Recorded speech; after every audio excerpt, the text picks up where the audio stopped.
The first scare package was fun enough.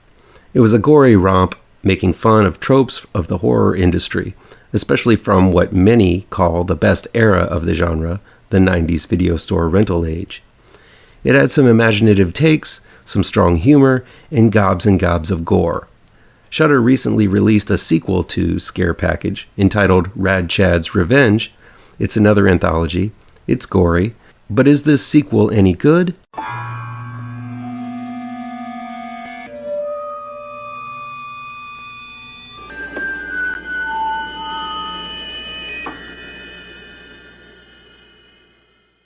Welcome back to ML Miller Frights. I'm ML Miller. Before we begin, please do me a favor and punch that like button down below. Share this video with all of your social media addicted pals. Click subscribe to this channel and ring that bell for notifications. Scare Package 2, RAD Chad's Revenge is new streaming on Shudder. It's directed by Aaron B. Koontz, Alexandra Barreto, Anthony Cousins, Jed Shepard, and Rachele Wiggins. It's written by Aaron B. Koontz and Cameron Burns, Alexandra Barreto, Ryan Schaddelee, John Karsco, Anthony Cousins, and Jed Shepard. So the survivors of the last scare package are gathered to honor the death of RAD Chad, played by Jeremy King, the owner of a video store that played the horror tales that made up from the last film. RAD Chad died at the end of a machete in the last installment, but being a horror fanatic, Chad has no ordinary funeral planned. The mourners find themselves trapped, gassed, and forced to play a wicked game while RAD Chad addresses them from a pre-recorded message and plays an all-new collection of horrifying short stories for them and us to enjoy. That's the connective tissue tying the tales together in this new anthology, which was pretty successful at poking fun and grossing out the masses in its original form. The second, not so much. I think the main problem here is that Scare Package 2 simply repeats the same jokes it told in the first one without adding anything new. I kind of think the makers of Scare Package thought the original was bigger than it actually was, in need of multiple callbacks to the same kind of jokes that worked last time but failed upon repetition.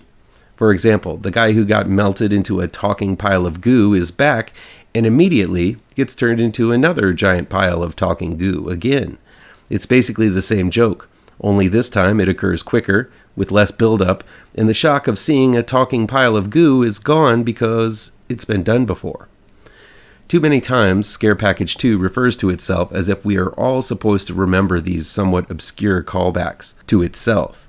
And I don't know about you, but for me, Scare Package 1 just wasn't that iconic a film in the first place for it to occupy my already crowded brain pan. It was a collection of short movies, some of them clever, some funny, some gory, but instead of delivering new stories, many of the offerings this time are sequels to the stories in the original. The Night He Came Back Again, Part 6, The Night She Came Back, is a sequel to a short from the original and kind of just repeats the same story about an indestructible slasher coming back from one more ludicrous final blow after another. While it does advance the story of the characters a bit, I don't know if we really needed a sequel highlighting the same point about how these killers come back again and again, no matter what. Not only does Scare Package 2 spoof its own lore, it again tries to comment on the current and past trends and tropes of the horror industry. Some of the short films are simply a mishmash of tropes rather than an actual story. The most egregious of these is We're So Dead, which serves as a spoof of Stand By Me, Pet Sematary, Reanimator, and a few others. And just in case you didn't get these hammy takes on those films, in the next RAD Chad sequence, the group are forced to point out these homages in order to survive the next challenge. Nothing like explaining the joke after it's been told to sell it, right? Scare Package 2 is not without merit. There is a somewhat clever installment called Welcome to the 90s, which attempts to usher out the cliches involving women in the 80s and usher in the more ironic and self-aware women roles of the 90s, which subverted the expectations set upon final girls. It's not the deepest of shorts, but it does have a fun sense of humor and moves at a fun clip. Unfortunately, Scare Package 2 feels more like a latter sequel to the Scary Movie franchise that is a little more in tune with the 80s and 90s video horror subgenre. Yeah, there's a lot of excessive gore, and you can try to name all of the movie references, but all it does is kind of list off these lifts without adding much nuance or creativity much less humor. I think the main offense of this film is that it refers to itself way too much. I saw the original and remember bits and pieces of it, but I kind of wrote it off after watching it. There's even going to be less retention time with this sequel. Seeing Scare Package 2 relies on you seeing the original a little too much. That's a sin more successful anthologies like the VHS films don't really commit, and they are better for it. Ironically, Scare Package 2 successfully comments on the horror world by being a sequel that is far inferior to the original, much like most sequels in the horror genre.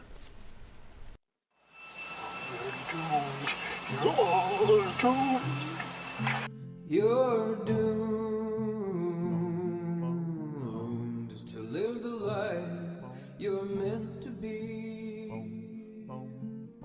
stuck inside